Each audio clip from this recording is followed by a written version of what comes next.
안녕하세요, 박민규입니다. 오늘 오전 토론토 블루제이스가 딜런 시즈와의 대형 계약을 성사시켰다는 소식이 전해졌습니다. 계약 규모는 7년 2억 1천만 달러로 2020년 조지 스프링어의 6년 1억 5천만 달러를 넘어 토론토 역사상 최대 규모입니다. 디 애슬레틱 보도에 따르면 시즈의 계약에는 디퍼가 포함되어 있습니다. 이로 인해 사치세 계산 기준이 되는 연평균 금액 AAV는 2,600만 달러로 낮아지는데요. 이를 통해 토론토는 사치세 부담을 조금이나마 줄일 수 있게 되었습니다. 토론토는 이번 오프시즌 동안 반드시 에이스급 투수의 영입이 필요했습니다. 최근 3시즌 동안 로테이션을 든든하게 책임졌던 크리스 배시시 FA 자격을 얻어 팀을 떠났고, 맥스 셔저 또한 1년 계약을 마치고 현역 연장을 위해 새로운 팀을 찾아 나선 상황입니다. 여기에 2026 시즌 종료 후에는 케빈 가즈먼과 셰인 비버까지 FA 시장에 나가게 되고, 호세 베리오스 역시 옵트아웃 여부를 선택할 수 있습니다. 이 때문에 토론토는 지금 당장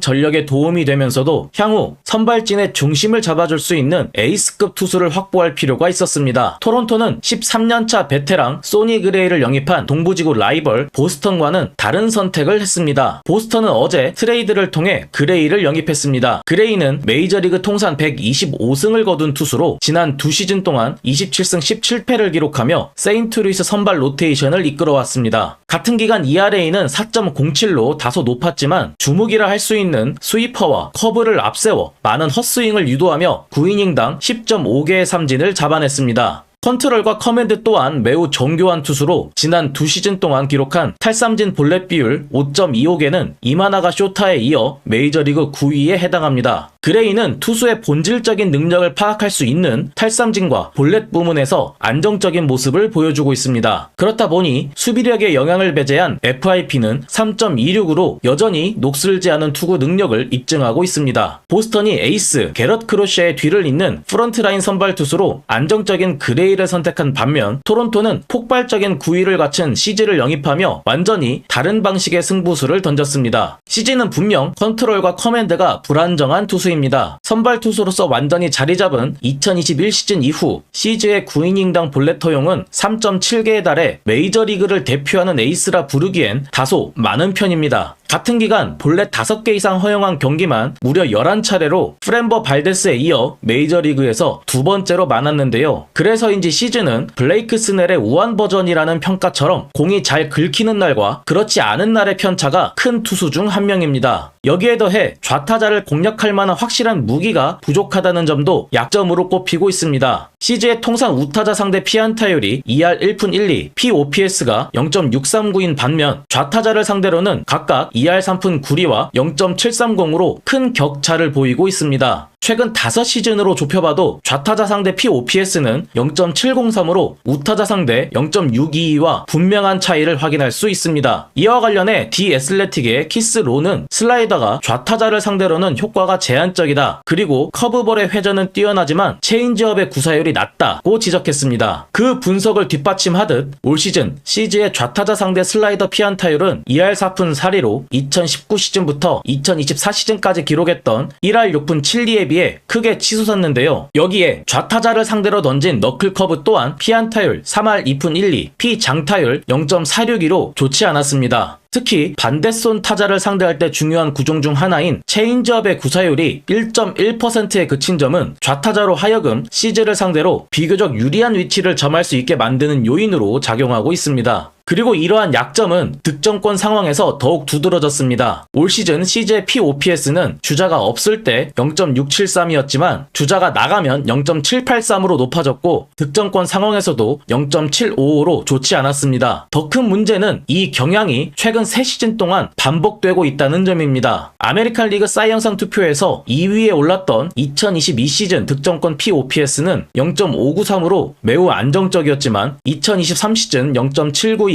2024 시즌 0.697, 올 시즌 0.755로 실점 위기 상황에서의 기복이 뚜렷하게 나타났습니다. 결국 주자가 나간 상황에서 스트레치 포지션의 딜리버리가 흔들리고 동시에 좌타자 공략의 한계까지 겹치면서 CG의 ERA가 기대 지표보다 높게 나타나고 있는 것이죠. 그럼에도 불구하고 토론토가 CG를 영입한 이유는 명확합니다. 바로 9위 자체가 메이저리그 최정상급이기 때문입니다. 올 시즌 CG의 포심 페스티벌 평균 구속은 97.1마일입니다. 포심을 759 이상 던진 선발 투수 기준으로는 잭 라이터에 이어 메이저리그 8위에 해당합니다. 주목할 점은 CG의 포심 구속이 다시 상승 궤도를 보이고 있다는 것입니다. 2020 시즌에 97.5마일 이후 가장 빠른 공을 던진 시즌은 2023 시즌 95.6마일, 2024 시즌 96.9마일로 최근 3년간 포심의 평균 구속이 다시 빨라지고 있습니다. 더불어 CG의 주무기인 슬라이더는 올 시즌 기복이 있었음에도 여전히 메이저리그 최고 수준으로 평가받고 있습니다. 올 시즌에도 이 슬라이더를 통해 헛스윙 비율 42.8%와 116 탈삼진을 기록하며 그 위력을 과시했습니다. 지난 2021 시즌 이후로 범위를 넓혀보면 슬라이더의 진가는 더욱 분명해집니다. 같은 기간 슬라이더를 2,009 이상 던진 선발 투수 중 탈삼진은 599개로 1위, 헛스윙 비율은 44.5%로 4위, 피안타율은 1할 8푼으로 4위, 삼진 비율은 38.3%로 6위를 기록했습니다. 또 하나 눈여겨볼 지표는 슬라이더의 득점 가치입니다. 구종별 득점 가치는 해당 구종이 실제 경기에서 상대팀의 득점을 얼마나 막아냈는지를 나타내는데요. 볼 스트라이크 카운트와 아웃 카운트 상황, 그리고 주자의 위치 등 경기의 모든 맥락을 반영해 실점의 기대값을 계산합니다. 이 기간 동안 CG의 슬라이더는 플러스 79를 기록해 플러스 55로 공동 2위인 크리스 세일과 클레이튼 커쇼를 제치고 압도적인 1위에 이름을 올렸습니다. 즉, 지난 5년 동안 그 어느 투수가 던진 슬라이더보다 상대팀의 득점을 가장 확실하게 억제했다고 해석할 수 있습니다. 시즌은 강력한 포심 페스티벌과 슬라이더를 기반으로 메이저리그 정상급의 탈삼진 능력을 보여왔습니다. 올 시즌에도 215 탈삼진을 기록하며 5년 연속 200 탈삼진 달성에 성공했습니다. 현역 가운데 5년 연속 200 탈삼진을 달성한 투수는 8년 연속의 셔저, 7년 연속의 세일, 그리고 시즈 단 3명뿐입니다. 이 기간 동안 시즈는 1106 탈삼진을 기록해 2위 잭 윌러와 3위 케빈 가즈먼을 따돌리고 메이저리그 전체 1위에 이름을 올렸습니다. 또한 같은 기간 700이닝 이상 던진 투수 중 9이닝당 탈삼진은 11.3개로 전체 1위입니다. 이는 시즈가 이닝 대비 탈삼진 능력 또한 독보적인 투수임을 증명하는 지표라 할 수 있습니다. 시즈는 압도적인 탈삼진 능력에 더해 매 시즌 많은 이닝을 꾸준히 책임지는 투수이기도 합니다. 2021 시즌 이후 무려 162경기에 선발로 등판해 메이저리그 1위에 올랐고 동시에 같은 기간 기록한 884이닝은 메이저리그 7위에 해당할 만큼 내구성이 뛰어납니다. 컨트롤과 커맨드에 기복이 있음에도 정규 시즌 내내 많은 이닝을 소화하며 로테이션을 안정적으로 지켜줄 수 있다는 점은 시즈의 가장 큰 강점 중 하나입니다. 이처럼 시즈는 분명한 단점을 가지고 있지만 그만큼 장점 또한 명확한 투수입니다. 컨트롤이 불안하다는 단점이 있는 반면 강력한 구위를 가지고 있어 개선의 여지가 크죠. 그리고 토론토는 바로 이러한 유형의 투수를 개선하는데 강점을 보인 팀입니다. 로비 레이와 기쿠치 유세이는 그 대표적인 성공 사례입니다. 레이는 토론토에서 딜리버리와 컨트롤의 밸런스를 개선한 뒤 2021 시즌 사이 영상을 차지했습니다. 기쿠치 역시 피트 워커 투수 코치와 함께 볼넷 허용을 크게 줄이는 데 성공했습니다. 이 같은 성공 경험은 토론토가 시즈에게 과감하게 투자할 수 있었던 가장 설득력 있는 근거로 작용하고 있습니다. 레이와 기쿠치가 그러했듯 시즈 또한 토론토 코치진의 지도를 통해 컨트롤과 커맨드를 개선하는 데 성공한다면 2022 시즌과 2024 시즌에 그러했듯 다시 한번 사이 영상 레이스에 재진입할 수 있다는 분석이 뒤따르고 있습니다. 결국 토론토의 이번 계약의 메시지는 명확합니다. 현재의 선발 로테이션이 2026 시즌 종료 후 해체되기 전에 다시 한번 월드시리즈 우승에 도전하겠다는 것이죠. 그리고 그 목표를 이루기 위해서는 토론토가 시즈의 단점을 얼마나 효과적으로 개선해낼지가 가장 중요한 관전 포인트가 될 것입니다. 과연 시즈는 토론토에서 다시 한번 사이 영상급 투수로 발돋움할 수 있을까요? 구독자 여러분의 토론토의 시즈 영입에 대한 의견을 댓글로 자유롭게 남겨주시면 감사하겠습니다. 이번 영상도 구독과 좋아요 그리고 알림 설정까지 부탁드리겠습니다. 지금까지 시청해주셔서 감사합니다.